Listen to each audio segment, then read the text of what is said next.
Ryan বসুর নোংরা রূপ দেখে অবাক সবাই। অদ্রিজার মারাত্মক অভিযোগে স্তব্ধ হয়ে যায় পারুল। আমরা এমনটাই দেখতে পারব আজকের পর্বে। বিস্তারিত জানতে ভিডিওটি দেখতে থাকুন। শুরুতে দেখা যায় একটি গ্র্যান্ড ড্রামা কম্পিটিশনের জমকালো আয়োজন। বসু থিয়েটার তাদের বহু প্রতীক্ষিত নাটক ভালোবাসার বাগান মঞ্চস্থ করছে, যেখানে মূল চরিত্রে অভিনয় করছে স্বয়ং রায়ান বসু। নাটকের গল্পটি অন্য কিছু নয়, বরং রায়ানের নিজের জীবনেরই এক বাস্তব প্রতিচ্ছবি।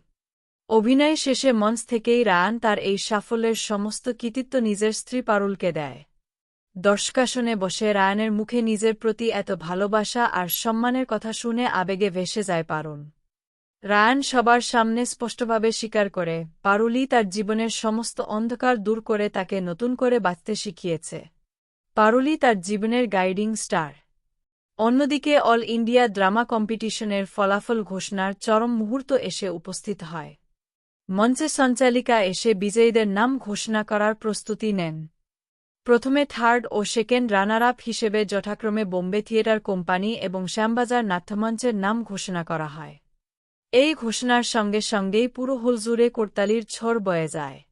প্রতিটি দলের মধ্যেই তখন চরম উৎকণ্ঠা, কারণ সবার মনে একটাই প্রশ্ন, শ্রেষ্ঠত্বের মুকুট কার মাথায় উঠবে। ঠিক তখনই দৃশ্য ঘুরে যায় শিরিনের দিকে।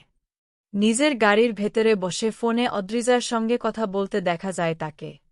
শিরিন মোটা টাকার লোভ দেখিয়ে রায়ানকে ফাঁসানোর জন্য এক ভয়ঙ্কর ষড়যন্ত্রের জাল বুনতে থাকে। সে অদ্রিজাকে বোঝায় এই কাজটা ঠিকমতো করতে পারলে তার পুরো জীবন বদলে যাবে। দামি মোবাইল ফোন, ডিজাইনার পোশাক, বিলাসবহুল রেস্তোরাঁয় খাওয়া দাওয়া, সবকিছুই তার হাতের মুঠোয় চলে আসবে।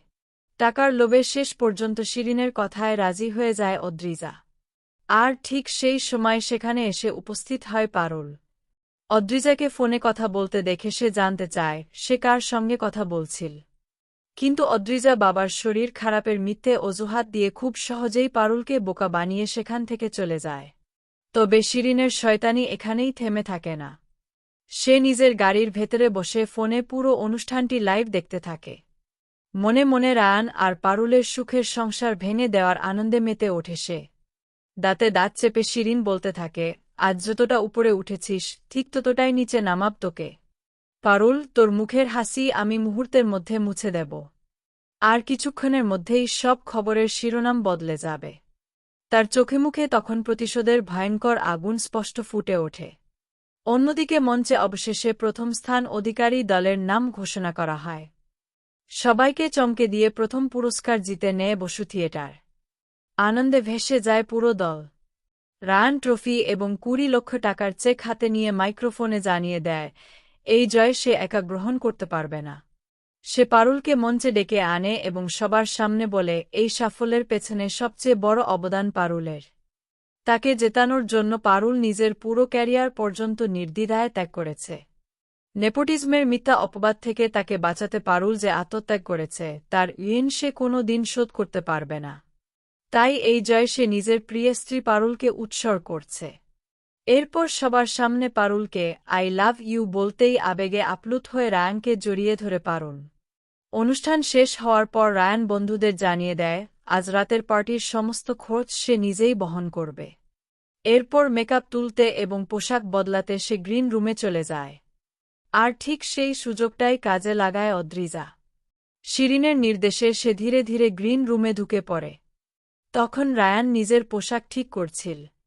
কিছু বুঝে ওঠার আগেই অদ্রিজা হঠাৎ রায়ানের শার্টের কলার চেপে ধরে এবং নিজের পোশাক নিজেই এলোমেলো করতে শুরু করে।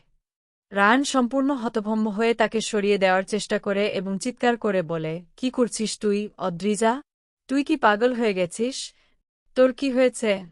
কিন্তু অদ্রিজা নিজের ঘৃণ্য চক্রান্তে একটুও পিছিয়ে আসে না। সে নিজের চুল এলোমেলো করে এবং ইচ্ছাকৃতভাবে এমন একটি পরিস্থিতি তৈরি করে যাতে সবাই ভুল বুঝতে বাধ্য হয়। রায়ান তাকে থামানোর চেষ্টা করলে বাধ্য হয়ে তাকে ধাক্কা দিয়ে সরিয়ে দেয়। আর সেই সুযোগেই অদ্রিজা কান্নার অভিনয় করতে করতে গ্রিন রুম থেকে বেরিয়ে যায়। এরপর সে দৌড়ে মূল হলঘরে গিয়ে সবার সামনে হাজির হয়। তার এলোমেলো চেহারা আর ছেঁড়া পোশাক দেখে উপস্থিত সবাই হতবাক হয়ে যায়। পারুল উদ্বিগ্ন হয়ে জানতে চায় কি হয়েছে। আর ঠিক তখনই অদ্রিজা রায়ানের বিরুদ্ধে ভয়ঙ্কর এক অভিযোগ তোলে। সে চিৎকার করে বলতে শুরু করে, রায়ান বসু একজন অসভ্য মানুষ। গ্রিন রুমে সে আমার সঙ্গে জোর করে অসভ্য আচরণ করেছে। এই কথা শুনে পারুল সহ উপস্থিত সকলের পায়ের তলার মাটি যেন সরে যায়। রায়ান ছুটে এসে অদ্রিজাকে এই মিথ্যা অভিযোগ করতে বারণ করে। সে বলে, অদ্রিজা তার ছাত্রী। সে সব সময় তাকে নিজের স্বপ্ন পূরণের পথে এগিয়ে যেতে সাহায্য করেছে। তাই সে যেন নিজের মেন্টরের সম্মান এভাবে নষ্ট না করে। কিন্তু অদ্রিজা কোনো কথাই শুনতে চায় না। বরং সে পারুলকে উদ্দেশ্য করে অত্যন্ত কুরুচিপূর্ণ ভাষায় বলতে থাকে, তোমার স্ত্রী গর্ভবতী বলে তার সঙ্গে শারীরিক সম্পর্ক করতে পারছ না, তাই জুনিয়র মেয়েদের সঙ্গে এসব করছে, তাই না রায়ান? কথাগুলো শুনে সবাই আরও বেশি হতবাক হয়ে যায়। রায়ান বারবার পারুলের কাছে অনুরোধ করতে থাকে যে সে সম্পূর্ণ নির্দোষ।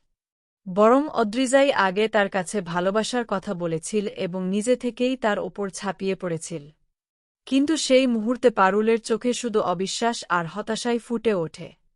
এক মুহূর্তের মধ্যেই রায়ানের এতদিনের সম্মান যেন ধুলোয় মিশে যায়। এখন দেখার বিষয়, রায়ান কি নিজেকে নির্দোষ প্রমাণ করতে পারবে? শিরিন আর অদ্রিজার এই ভয়ঙ্কর ষড়যন্ত্র কি শেষ পর্যন্ত পারুলের সামনে ফাঁস হয়ে যাবে? পারুল কি রায়ানের ভালোবাসার উপর বিশ্বাস রাখবে, নাকি অদ্রিজার সাজানো ফাঁদেই পা দিয়ে রায়ানকে ভুল বুঝবে? সেটাই জানতে চোখ রাখুন আগামী পর্বে।